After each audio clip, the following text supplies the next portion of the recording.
ready? All right.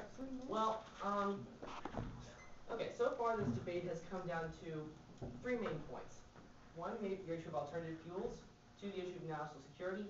But most importantly, the issue of costs of nuclear power.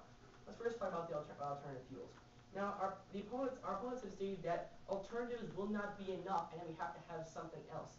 Well, this is completely untrue.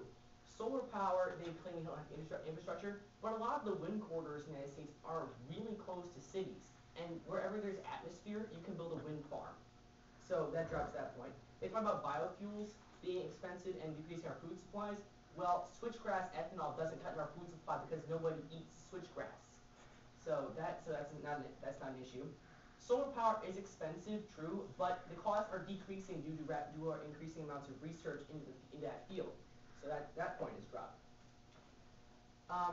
Also, they talked about how only 25% of they themselves admitted only 25% of our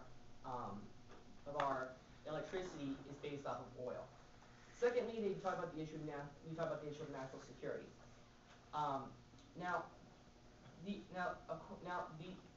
They have not addressed the issue that we put up that nuclear power plants are targets for terrorists. And let's think about what would happen if an airplane hit a nuclear power plant.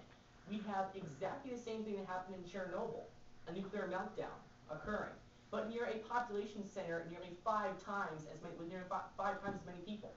This would be like a second Holocaust. But most importantly, the issue of costs. They brought the number of $100 billion that we spent so far on nuclear power plants. Most of that was before 1975, which is when we had the last nuclear power plant built. That would not be over a long-term period, as they have said. It would be over a very short period of time, and we can't afford that money.